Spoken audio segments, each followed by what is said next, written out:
Do you hear me? Yes, I can hear you. Yeah, great. Hello. Hello. So welcome to the bootcamp, DevOps bootcamp experience sharing. I will let you present Okay. yourself. All right. Hello. Nice to meet Hello. you. Nice to meet everyone. Nice to meet you too. Awesome. Awesome. Yeah. Good to be So here. it's a pleasure to have you today to share your experience with our participants of the DevOps bootcamp. So can you present yourself before we start? Okay. My name is Ewere Mhm. Diagboya. Mhm. I'm in Lagos, Nigeria. I'm from Lagos, I'm from Nigeria also, not from Lagos, but I currently live in Lagos, Nigeria, which Mhm. is the commercial center of the city. My story is quite long, but during my session, I will talk more about myself, but I've been in tech space for over 15 years. Started long ago as a software engineer, back then in high school, in secondary school, and then switched into DevOps about 8 years ago, 9 years ago. And I've done a lot of work around DevOps, cloud computing, system engineering, Linux administration, and now that's what I'm focused on right now. I also love to write. I have two published books and one more coming soon. I also am an AWS hero, the first in Africa and the only one in Nigeria at the moment.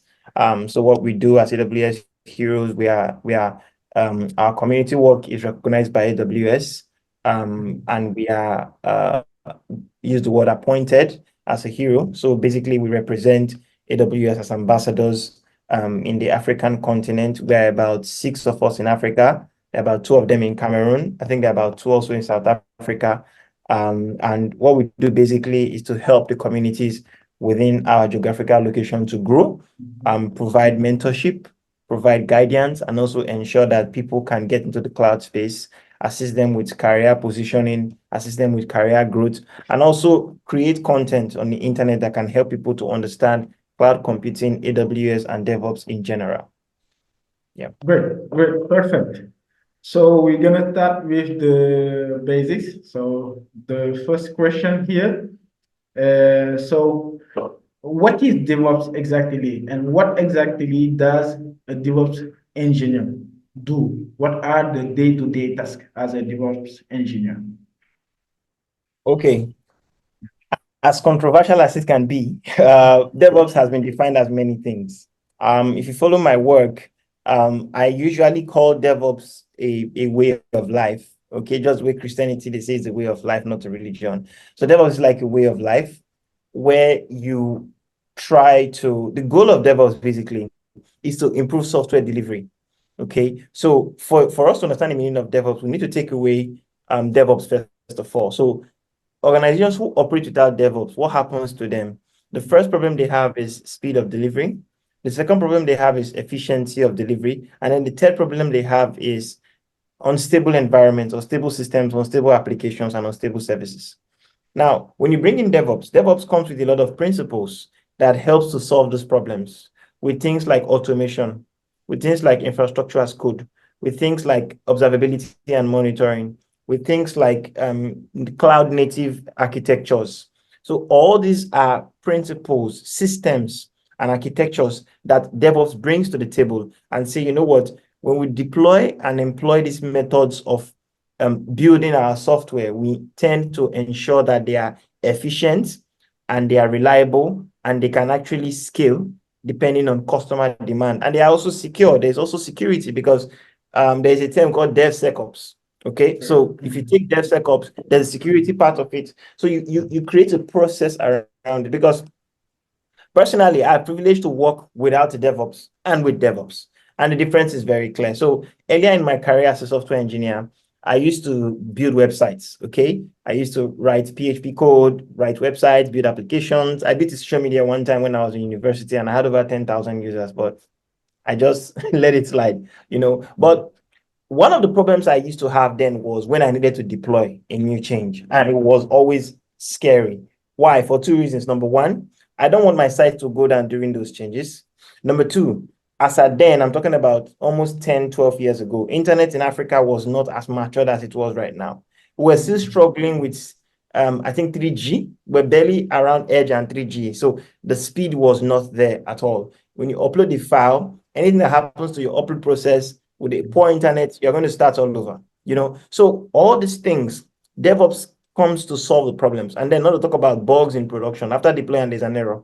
Sometimes you have to log into the server to start fixing code bugs, you know? So what DevOps is saying is we have a better method, we have a better technique that you can use to move your application code from your machine into the environment you want it to be.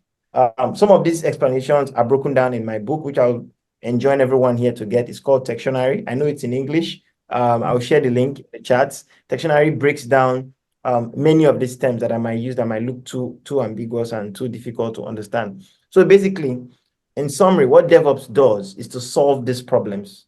Basically, ensure that you deliver software efficiently and reliably and in a secure manner. I don't call DevOps a role because if you take DevOps as a role, one person cannot do the 7 or 8 pillars of DevOps. It's impossible. The person will be very efficient in one pillar and might not be very efficient in another pillar. Okay. For example, a lot of people are very efficient in writing and deploying pipelines. But when you bring them to the observability space, they kind of struggle. Some people are very efficient in security. But when you bring them to CI/CD, writing script, it becomes a problem. So you really can't call a single person a DevOps engineer because the practices are broad. Okay. You can have a lot of knowledge about security, infrastructure as code, observability, but you cannot be a master of all and be perfect on all at the same time. And this is what led to the concept of platform engineering. I'm sure we've heard of the word platform engineering. Platform engineering is supposed to help to solve some of these problems because platform engineering is going to segment people into different aspects of the full infrastructure end-to-end system, the full DevOps process. Because we now know that a single person cannot be a DevOps engineer. That's impossible. Forget about what you see in the internet, the buzzwords, the vacancies. You single person cannot be a DevOps engineer. It's not possible because there are so many practices involved. So that's a brief summary of what DevOps is about. It's not a role, it's not an individual job, but it's a set of practices that improve the efficiency of software delivery. That's what DevOps is. So it is a culture and the principles that we make in place in the IT environment. That's great. Yes. Yes.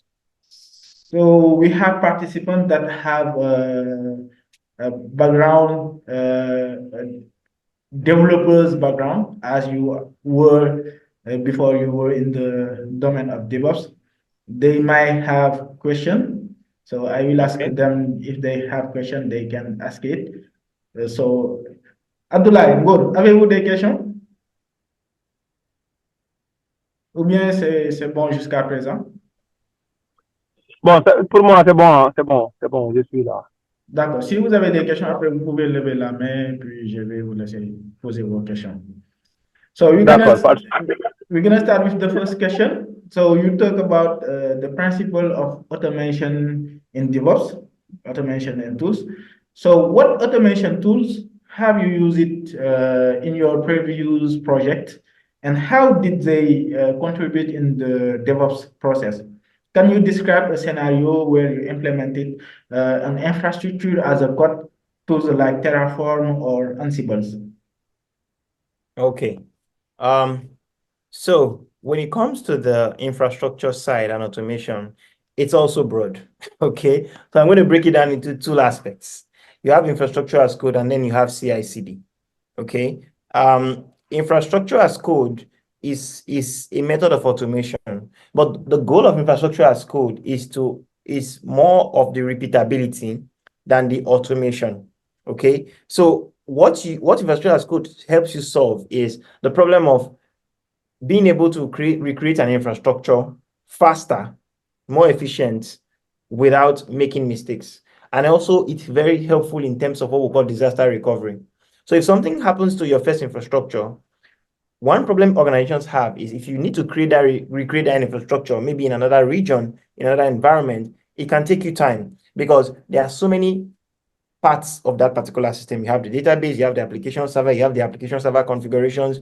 In some cases, if you're using the Kubernetes cluster, you have different worker nodes, you have different components in the Kubernetes cluster, so many configurations that took you like maybe a year to set up. And then something happens to that environment and you need to create a new environment quickly. Infrastructure as code solves that problem. How does it do that? Because you already have the code scripted somewhere. All you need to do is to run that script. Okay? And everything you had before will be recreated as identical as it can be. Okay? Whether you run it manually or automatically doesn't really matter. The most important thing is that you have the script readily available and you can run it at every time. And then when it comes to automation generally, CI/CD is where automation really lives, where whenever a developer makes a change to code, you can automatically build and deploy without any manual intervention or any manual interruption to that deployment process. Now, personally, I've worked with Terraform. I've also worked with Ansible, but more of Terraform. And I've also worked with many CI/CD tools. Jenkins, I started my career working with Jenkins. And there's GitLab CI, there's GitHub Actions, there's Circle CI, there's Azure DevOps. Okay, these 5 tools I mentioned are all for CI/CD. What do they basically do? They help you to build and deploy code. That's basic, but you can do a lot of other things with them. For example, I'm currently curating an article where I explain how you can integrate your Terraform flow into your CI/CD pipeline, because in some scenarios, when you're trying to deploy certain applications, there are certain prerequisites you need to create an infrastructure before you can deploy that application.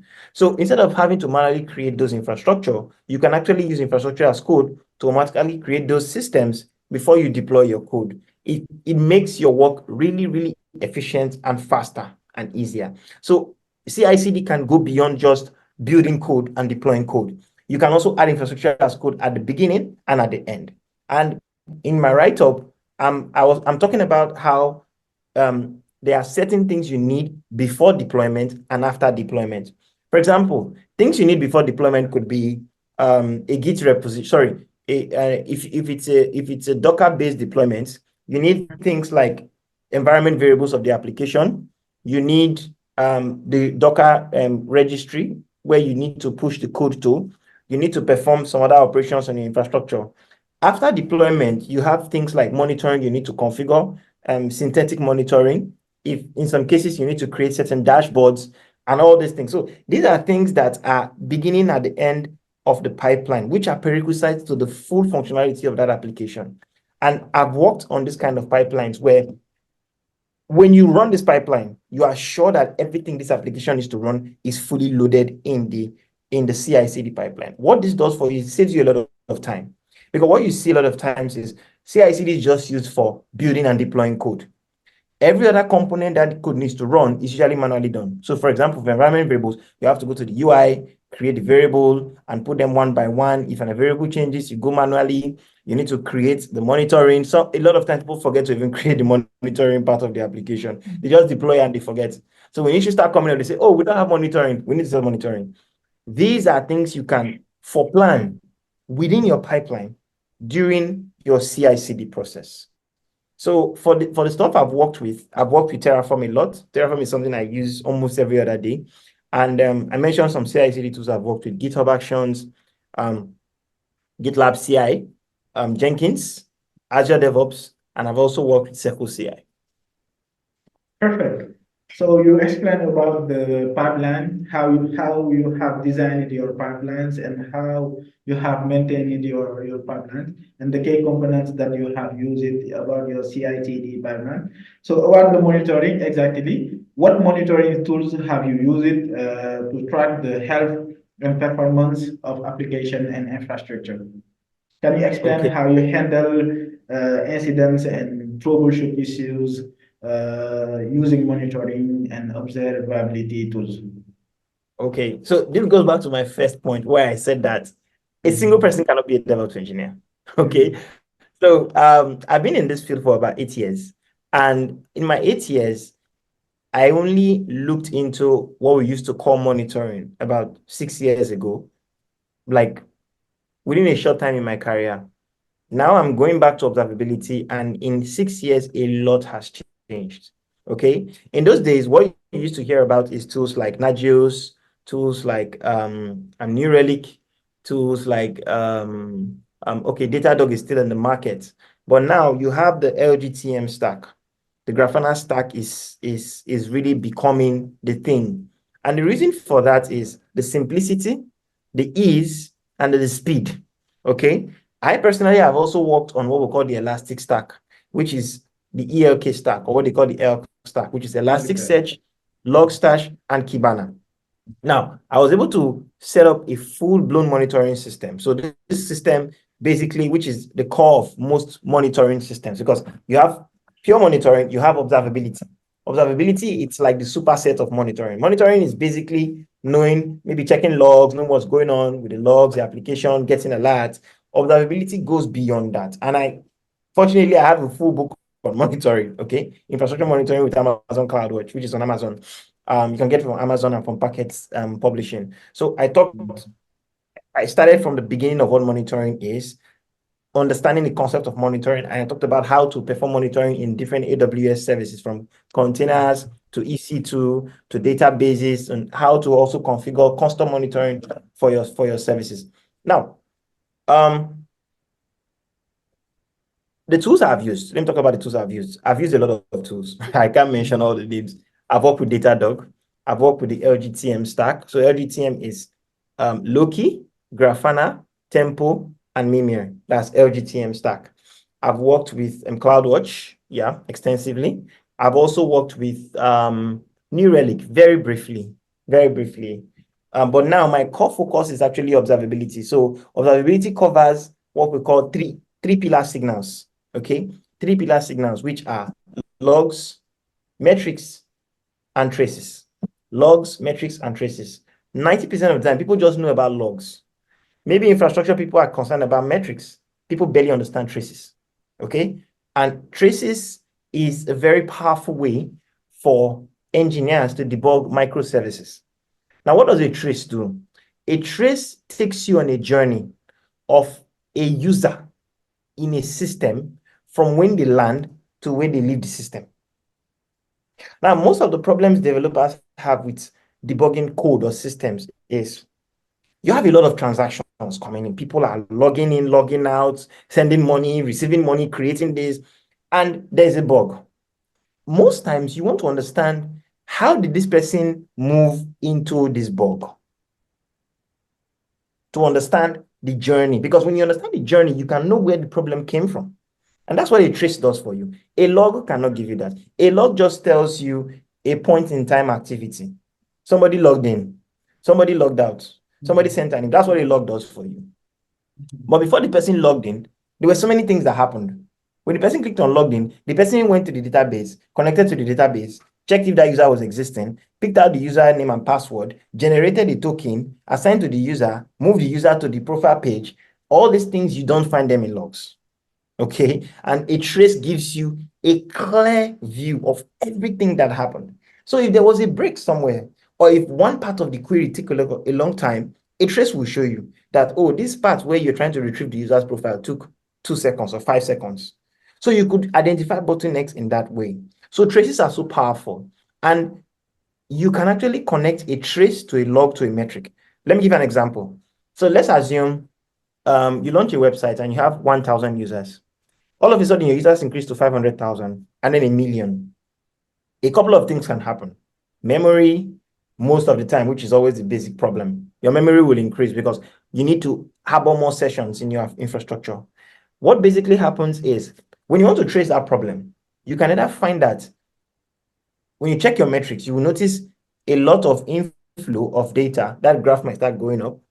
The next thing you will notice might be some people are not able to log in. Why? You can take that down to the trace to see why. So if the first information you can see would be the metric to see that the memory has increased. From the metric, you can trace it down to the trace to see why did the memory increase. You could discover that during the transaction process, there was a part where people were getting dropped off. Maybe the database is full and that connection is breaking. So in the trace, you will see where people are getting stuck. You will see that part of that particular trace, people are stopping at that point. It's taking a very long time. And then from the log, you can actually see 500 errors. So this is a basic example of connecting these three signals to actually identify a specific problem and know what the problem is. There are so many scenarios. I just gave a basic scenario. So observability covers, like, it's more holistic, okay? But for the tools I've used, I talked about them before. I've worked with the ELK stack, I've worked with the LGTM stack, I've also worked with CloudWatch and then Datadog. Great, great. And what do you think about Grafana and Prometheus? But in the bootcamp, we are using Grafana and Prometheus. Do you already have experience with these two tools? Oh, definitely. That's why I talked about the LGTM stack. LGTM stack covers a bit more than just Prometheus and Grafana, because it covers the signals, like I mentioned, logs, traces, and metrics. Prometheus just covers only metrics. You also have logging, and then you have traces. So Prometheus gives you metrics. Metrics are aggregated data at a point in time. That's what metrics are. So what I mean by aggregated data is when 10 things happen, a metric usually gets the average of that and gives you in a period of time. Okay. So if your memory went up and down, up and down, up and down, a metric will not show you every up and every down. It's going to maybe calculate the average in 5 minutes and tell you this is the average metric, average memory. This is the average CPU, because it's something in a time series. It really cannot give you the data point at every point. It's going to be a lot of data points, because the memory can go up and down 50 times in 4 minutes. So it can't keep showing you. That's why it's either represented in a graph form or in a single data form, in a single value form. So it is per time. Great, great.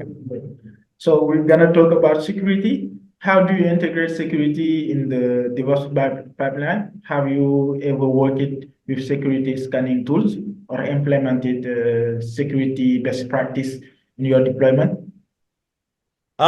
Security is also huge. Yeah. Every part of DevOps is huge. That's the truth. I think someone is raising their hand. Security is huge. Every part of DevOps is huge. So security, I'm going to break security into two layers.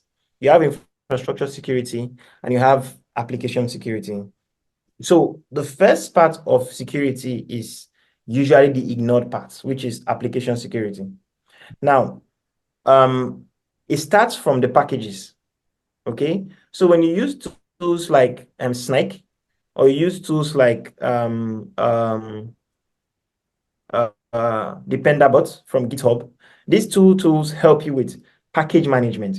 So what do? They scan your repository and check, juxtapose, or compare the current version of packages you are using to the latest versions, and show you the changes and the bug fixes and even the security fixes that have been done in the new versions. And they suggest to you via a pull request to say, you know what, make this pull request to fix this problem. Okay, that's what they do for you. On the infrastructure side, it's in different layers. You have server security, you have network security, you have application server security, you have user access management security. So I'm just going to touch these four things briefly, one by one. So network security talks about your firewall rules. What kind of firewall rules do you have that you have allowed? What is on your network access control list? What did they allow? What did you deny? Application security talks about your WAF, web application firewall. What kind of request? How do you manage requests? If a malicious request comes in, how does your WAF manage it? You need to ensure that you have a WAF on top of your application at every point in time, so you can block malicious requests. And when things like DDoS requests comes, or just a DOS request, that's denial of service or distributed denial of service, because DOS is the basic, DDoS is the advanced, because DDoS is a more distributed form, which is more advanced. Your WAF should be able to identify malicious IP addresses and block them. Sometimes it might not be an IP address, it might be a malicious request. So users can construct malicious requests to perform things like what we call SQL injection or cross-site request forgeries. Your WAF should be able to identify these and block those requests without allowing them to come in. And then you have server security, which has to do with your virtual machines. How often do you install update packages? Do you have Cell Linux activated in your Linux version? If your Linux version does not have Cell Linux, what other security packages do you have? Things like fail to ban, things like App Armor. These things help to secure your server and operating system. So These are some of the things that we need to take note of. And then there's also, you talked about pipeline security, which has to do with scanning. So there is Trivy. Trivy is a very beautiful tool. Trivy helps you to check your code to ensure that your code is fine. So there are two types of scans that you can do. There's something called DAST and a SAST. So DAST is dynamic tests, dynamic security test, dynamic application security test, while SAST is static application security test. What do these two terms mean? DAST is for when your application is running. When your application is running in a server, you can deploy a tool that continues to check your application for security updates. And then you have a SAST. SAST is static application security and analysis. Now, what SAST does for you is when you are building your code, before you run it, it can check your code. So let me give you a very basic example. When you're writing Terraform code, there are two ways of writing Terraform code. You can write it in a secure and insecure manner. Okay, so if you want to know how secure your Terraform code is, or even your application code is, or even your Docker file, you can run it through Trivy. I talked about Trivy just now. It's an open source tool. It's actually free to use. It costs nothing. Okay, Trivy is a tool that can scan your code and tell you, you know what, this line is not secure. You need to add this. This line is not secure. You need to add this. You need to add this block of code to ensure your code is secure. So these things can happen in the CI process, which is the continuous integration process. That's where you should integrate some kind of scanning tools. What they can do for you is to improve the quality of your code so that they are secure and follow certain security best practices. Very basic example. You write an S3 bucket and all you have is just the S3 bucket. You didn't take note of things like cross origin from your code. You didn't take note of blocking public access to that bucket. You didn't take note of other security configurations that should come with your S3 bucket you are creating with Terraform. So Trivy can check this for you and tell you, add this to the code so that the code can be more secure. Another example could be for an application code that has sensitive credentials. Sensitive credentials should never get to a Git repository. So Trivy can check your code and say, you have an API key here. You should not have an API key here. You need to remove it and replace it with a variable. You can pass that variable via your environment variables and access it via environment variables, which is part of the 12-factor app principles that you should follow. So, yeah, those are some of the things. Great. Go to sec. Yes, coach, how are you? I'm doing good. How about you? I'm fine. Yeah, great. Yes, so I have a question, and I'm going to thank Ewere for this time that you accord to our formations. I have a first question. According to you, what is the best way to build or set up or use a Kubernetes cluster in AWS Cloud using EKS, or build a cluster with EC2 instance? For you, what is the best way? Okay. There's actually no perfect or cast in stone way, but I have an article that can help you and guide you in how you can set up a production grade Kubernetes cluster. And I'm just going to share the link in the chat right now. Excuse me. There are so many things that you can do, but I'm just going to share the link on the chat and I'll kind of summarize. I shared it with everyone. You can go and read that. It will give you more insight. But when I'm setting up a Kubernetes cluster, there are some basic things you need to take note of. Wherever you are setting it up, be it EKS, GKE, Azure AKS, but I'm going to focus a lot on EKS. The most basic thing is your worker nodes, which are your EC2 instance, must never be on the public subnet. They should be on the private subnet. They don't need public IP addresses, and they don't need to be available on the internet. That's like one of the most basic things you need to take care of. So that eliminates any form of attack from the internet directly on your worker nodes. Okay? That solves that problem, because if you don't have a public IP, nobody's going to be able to probe your IP with SSH or any other kind of probing to be able to gain access to your EC2 instance. Once you solve that problem, The next thing, which is more basic, is access to your EKS. Most of the time, when you create an EKS instance, the role or EC2 user or role that created that cluster will have admin access on that cluster. So you need to make sure you administer users very well. Apart from that, the other things you need to do are mostly, oh, it just dropped off. The other things you need to do. We have a problem of connection, but I think he's gonna connect it. Okay, 1 minute, okay. yeah. So you're gonna run it. All right. Let's give him 1 minute. If not, I'll just continue. I can Yes, see you. yes. So I'm sure he'll get the recording too.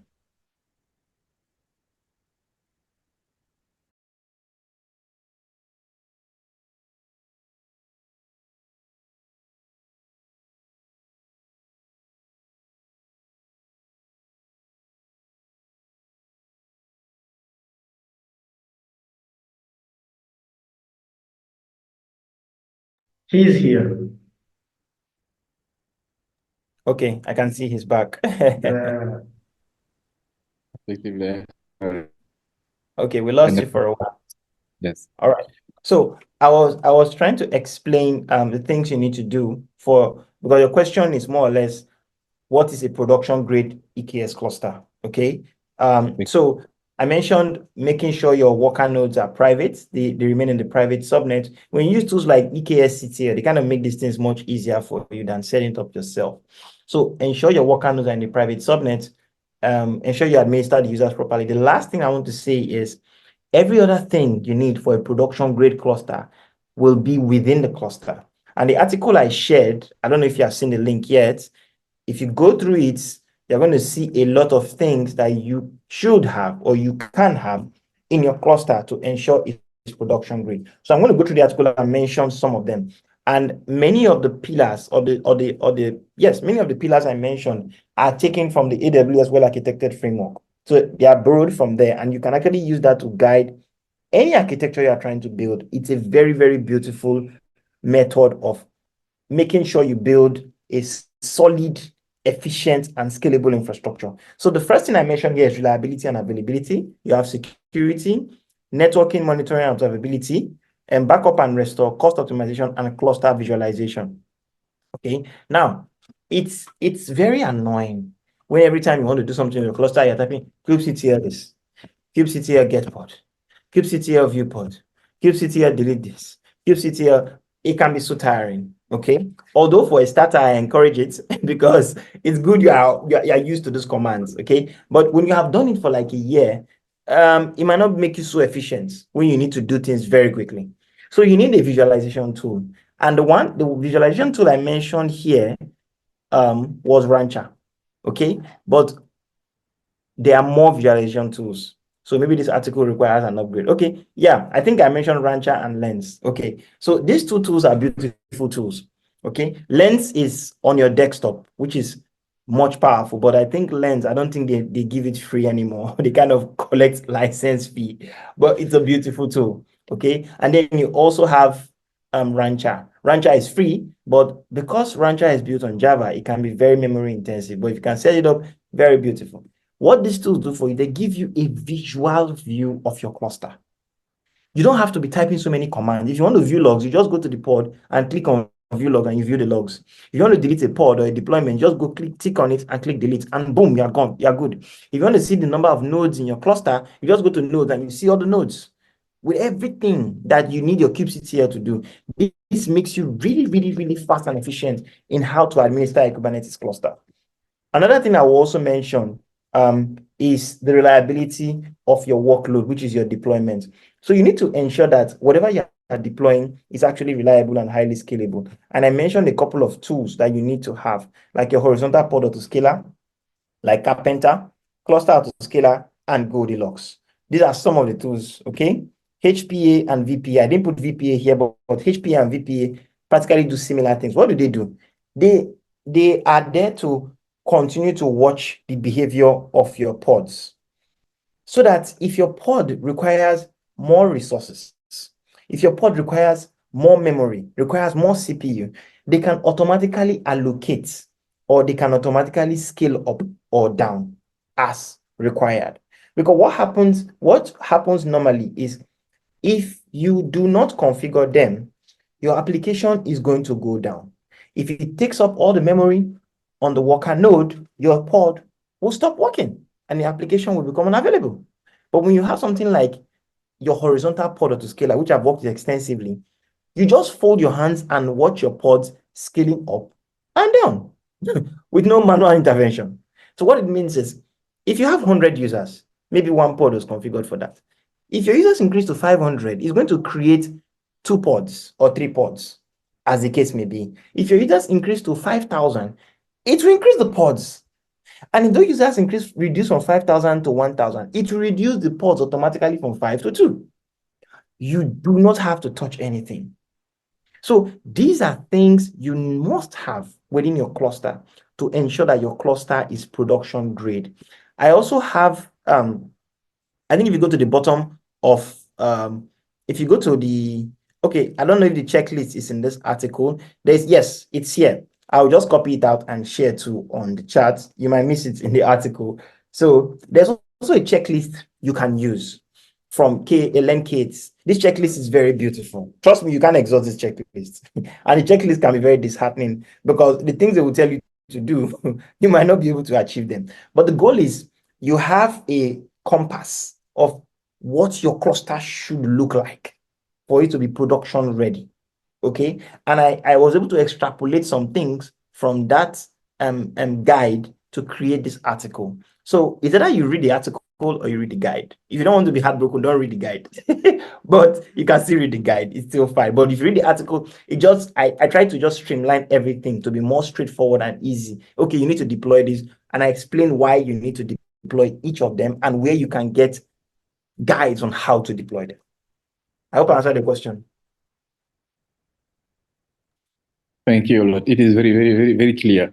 I have another question. In CI/CD pipeline, can you share with us some tools that you use to add the secure and check health on in code or pipeline? Yeah, I think I already mentioned this. So I talked about Trivy. Okay, I talked about Trivy. Trivy is a very good tool you can use for your pipeline. There is also this tool from Bridge Crew that you can use. I'm trying to get the name. I think I'm missing the name right now. But there's also this tool from Bridge Crew that you can use that helps you to also scan your code. Okay, Trivy or Bridge Crew helps you to scan your code and ensures that your code is up to standard, basically. So it checks for misconfigurations, wrong configurations, and advises you on how you should configure them better. Okay, I talked about how they help you in terms of your Docker file also. Okay, Chekhov is the name of the tool I was trying to remember. Chekhov by Bridge Crew. I have a Git repository that explains that.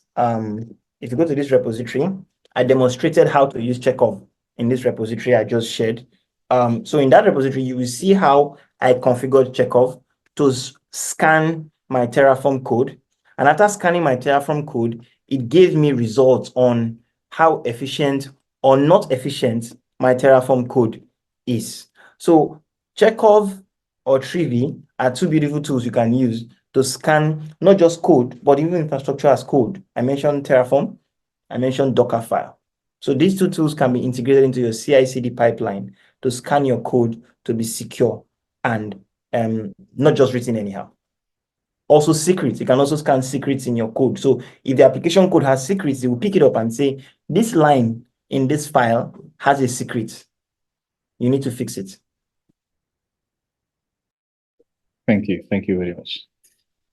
Okay, Coach Ewere. Thank you, Gor, your question. It's very interesting. So we're gonna continue with another question. So Gor already talked about the Kubernetes clusters. So you have experience with the cloud AWS. Can you describe a scenario where you optimize infrastructure for scalability, performance, and cost efficiency by using containerization technologies in the cloud AWS. Sorry, can you go over that question again? I didn't get it. Can you describe a scenario where you optimize infrastructure for scalability, performance, and cost efficiency by using containerization technologies in the cloud AWS? Oh, there are so many. I have so many examples. Okay, I'll just talk about one of them. It's a fintech here in Nigeria. They were on AWS, but what they were doing was that they had other deployments in Elastic Beanstalk. They had about 18 microservices, and they had one EC2 instance per microservice, which was about 18 instances. And so it was a two-folded project. They had that problem, and they also had deployment problems. So they were really automating their deployments like that. What they do is they zip the code, go to Elastic Beanstalk, and upload the zip file, which obviously very inefficient. And it doesn't really solve the problem of having to ensure that your automation is put in place. So the first thing I did was to set up a Kubernetes cluster for them. Now, how did it save them cost? It saved them cost in two things, because cost is mentioned in two ways, is measured in two ways. Most times people measure cost by capital expense, and they forget the operational expense. Let me break it down. When you want to calculate the costs of an infrastructure, you have to check what an AWS will charge you for it and what you will pay someone to manage it for you. Okay? One of them is a capital expense, which is what AWS will charge you. So an EC2 can cost $40 a month. An EC2 can cost $50 a month. An EKS control plane costs about $71 a month. That's a capital expense, which is kind of understandable. Okay? You can't change that figure. You can't argue that figure. It's from the cloud provider, and you take it that way. And then you have the operational cost. Operational cost is hiring someone. How many people do you hire? Who do you hire? How experienced is the person you're hiring? These are operational costs, okay? And they vary, because if you hire an inexperienced person, you're going to pay dearly for it. Because when issues come, you think you're paying a cheap person, the costs will be deadly. You might have to hire a senior person to solve those problems for you. And if you hire an experienced person, you have to pay more for it, because the person has all the experience and all the skill set. And within a year, the person is asking you for a raise. So this operational expense, people do not think about it. They just focus on, oh, how much is AWS charging me? What about the person managing that infrastructure? Because if the person cares about your cost enough, the person will architect the system to be cost effective. Okay? Some people build infrastructure and just forget about it and just maintain what they have. Very few people say, you know what, it seems like we can save more money. I'm one of those people. I love to save money for businesses. I've saved businesses thousands and thousands of dollars in my career. And how do I do that? I posted it on my LinkedIn about 2-3 days ago. I said, you need to have a structure of system audit. Okay? Basically, security audit and cost audit on the basic level. There are so many other audits you can do. But if you run an infrastructure, you need to have security audit and cost audit. What's security audit? Just to make sure that all the configurations are secure. Cost audit is to revalidate your infrastructure. Is there any way I can save money? Do I even have resources that are running that we are not using? Because it always happens. Somebody can create an EC2 instance for a purpose and forget about it. And within a year, you can see that that instance is costing $5,000, $2,000, $3,000. That is your responsibility to figure that out and save the business that money. Okay? I worked in a company where we're paying $10,000 a month, and I dropped that to about $4,000 a month. Because there were so many unused resources. There were so many unused services that people just say, you know what, let me create it, I'll use it. And a month goes, 2 months goes, 3, and they don't use it, and you have paid a bill for already 3 months. That's money gone. So one of the ways you can save money, it's still a process designed thing. You must have a process to audit your costs every quarter. My recommendation is every quarter, every 3 months, because what happens in 3 months is you might have created new resources, the business might have deployed a lot of services, and sometimes you are always in a hurry to deploy stuff. So you have a tendency of misconfiguration. You have a tendency of configuring wrongly. You also have a tendency of over provisioning, because developers like big infrastructure. Somebody wants to deploy a small Node.js code that can run on 512 MB of RAM. He will tell you, no, give me an 8 gig RAM server. There's this mindset that I need big server for my systems to run, which is the wrong mindset. So it's your responsibility to say, you know what, I can't give you 8 gig. Start with 2 gig. If you need more capacity, I provision for you. You have automatically saved that company about $40 to $50 in a month. Okay, so two things: your approach to infrastructure provisioning and auditing your costs every quarter. These are ways you can reduce and optimize the cost of your infrastructure. Because the truth is, at the point of creating that infrastructure, you really don't know what that application or that service needs. You can never know, because even a business is risking services. They don't know the adoption. You might just launch a service and only 10 people use it for 1 year. And you can launch another service, 5 million people are using it in 2 months. So it means that you have to be on your toes and as an infrastructure guy to be ready to scale up both automatically, manually, and scale down automatically and manually. So that's how you can ensure an optimal cost. Perfect, perfect. So we can talk about DevOps without talking about Agile. So the alignment between Agile and DevOps. How does DevOps complement Agile development methodologies? How you implemented Agile practices such as Scrum, Kanban, in your connection with DevOps? Okay, Agile is just a project management technique. Okay, it's project management. Agile is project management. That's what it is. It's project management for software engineering. That's what Agile is. So it's actually not special. It's just that because it's in the software space, it tends to have a different optic. People look at it like in news. It's just project management. Okay, but the unique thing Agile brings to the table is ability for flexibility. Project management used to be a case of, if we want to make this phone, it's going to take us 3 months to make this phone. Okay, 3 months, and that's it. We'll design this phone, it will be ready, and that's it. Agile is saying, what if in 3 months' time, a new technology comes? Does it mean that we cannot imbibe it in this product? What if someone leaves the company? How do we ensure that we still meet our target? So Agile starts taking note of things like that. That's why they use the word agile. Agile in English means to be able to move easily, quickly. So implementing Agile in software process, because when I talk about software process, I'm talking about everything.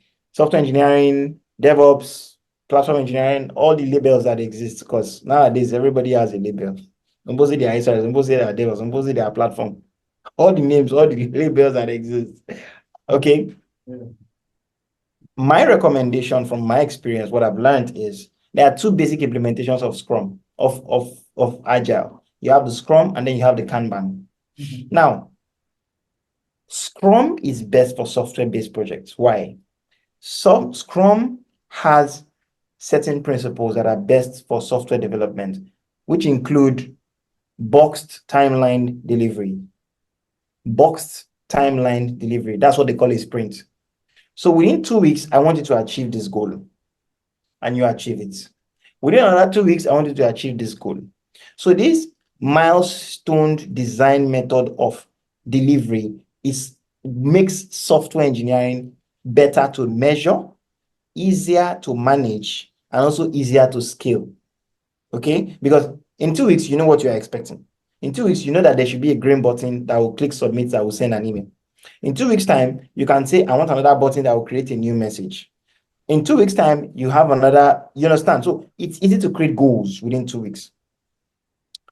The problem with that in the SRE DevOps space is that 95% of our work are usually what we call unplanned work. Okay, if you read the book called The Phoenix Project, which I encourage everyone to read, you will understand what I'm talking about more. Most of our work are unplanned projects. What is unplanned project? I'm here talking to you and I get an alert on my phone. Production is down. I'm going to leave you guys here. It's as easy as that. You understand? So you can't put that on the board. You really can't, because you don't plan it. So most of the time, I would recommend, and from my experience, Kanban is always better, because Kanban is usually designed for unplanned work. What happens in Scrum is anything that is unplanned goes to what we call the backlog. We cannot treat it now. We've already planned our sprint. This is what we want to do this week or in 2 weeks' time. You can't bring in any other thing. Okay, that's Scrum. Kanban said, bring it on. Just bring it on. And that's why in Kanban, you don't do things like sprint planning so much or retrospects. Because you have a deployment to do, you have to do it. Production is down all of a sudden. You need to scale up. You usually don't plan it. You've been hacked, you need to secure the service. You notice a port 22 is open on a server, you need to block it. A developer needs access to something. So it's not usually something you know about before you do it. But you need to also track work. So Kanban says you don't have to plan the sprint. As it comes, create on the board, do, and close out. So two things. Another thing about Kanban is the tasks are usually short-lived. Okay? Scrum is usually long-lived because you're waiting for a whole 2 weeks. I mean, if the issue with production is not a big thing, you might fix it in 5 minutes, 10 minutes, 20 minutes. Okay? You can't put a time to it because you don't know when you will fix it. Do you understand what I'm trying to say? Yeah. Unlike when you put a time to it, that this is the time to achieve this task. You have to achieve it within that time. Kanban, you can't put a time. Another thing about Kanban that people barely talk about is moonshot projects. So moonshot projects are projects that have to do with digital transformation projects. So for example, you work in a company where everything is deployed, everything is working fine. And for some reason, your monitoring is very wacky. You really don't know how to view logs. You really don't know how to, and the CTO comes and say, you know what, I want a full-blown observability system deployed. And you've never done it before. You need at least a month of research. How do you time box that? So in the SRE space or DevOps space, the project management tool or technique that can be deployed that will be efficient, it will be Kanban. Because Kanban is not time boxed.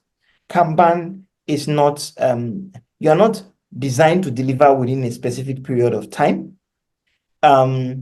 You can take in projects or tasks at any time, which is contrary to Scrum. Because Scrum says you have a sprint, you have a retro to look through the previous sprint, you have a planning to plan the next sprint.